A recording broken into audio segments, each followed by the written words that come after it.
What is going on, people? Welcome back. It's Nidge here, and this is episode 2 of our Real Betis career mode save. As you can see here, straight away we're going to offer Jonathan Dos Santos that contract after all the messing around with Barcelona to finally get that deal through. It'll be good, but we're about to head into our second friendly of the pre-season as well.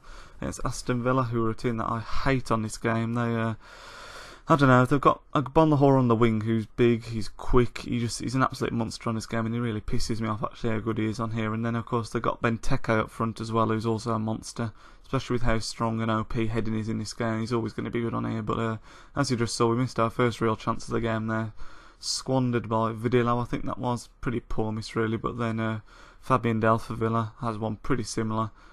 Good job he's not got a right foot, he's very left footed actually, and that was on his right, so never going to trouble us there. But after the first game, when we had that free kick so close, we get another really good chance here. Bakuna bringing down, I think it was Juan Carlos on the edge of the box there.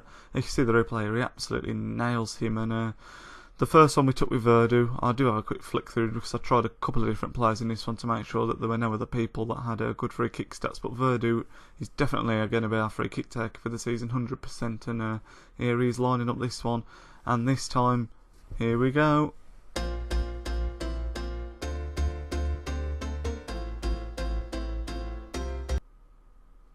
He's missed again.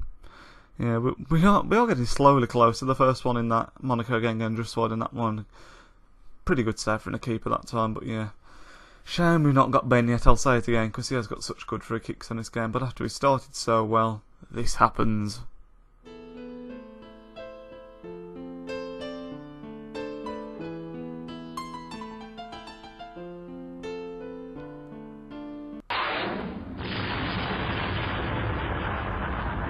Fuck you, Agbonlahor. That's why I don't like him on this game. If he could do that in real life, then he's never going to do it in real life, is he? Let's be honest. I mean, he's just got the pace there. You can't get anywhere near him, and then to be so composed with that little bloody dink over the keeper. If Agbonlahor does that in real life, it will eat my own hat. That was ridiculous. And then to cut the ear as well, the ultimate insult, rubbing salt in the wound. But 45th minute he scored in, and as we all know, 45th minute is very strong this year on FIFA. The cheese at half time, and we managed to get one more attacking. Great play from Juan Carlos, and nodded in by Jorge Molina, the big man himself up front. Took that away nice after he missed his header in the last game. I was bigging up his heading, and it's nice to see him actually get one in the net. And that's 2 in 2 now, I think, so he's looking like he really could be a good player for us this year, as I mentioned before, and fingers crossed he can keep this up. But that means going into half time it is 1-1. We get the late cheese, and when it goes for you, there is nothing better. When it goes against you, there is nothing worse. It really is a big flaw on this year's FIFA. I mean, the amount of goals that are in the 40th minute and 90th minute are absolutely ridiculous. But going into half time, do make a change, bring on Castro for Juan Carlos. Looking back, I don't know why I did that. Juan Carlos had a really good first half. He won the free kick and got the assist for that Molina goal. But first chance of the second half, Verdu manages to break through here. Bit of a lame shot, but he does get the corner from it, and that is a good thing because we all know if there's two things that are OP this year on FIFA, one is the 45th minute and 90th minute goals, the late cheese, and the second is corners. You'll see you put it here in the box, and I think it's probably about now Villa know they're in trouble, because when you get the ball in that little area there, there's only one player that ever seems to win it, and that's the attacker for your team or the opposition's team.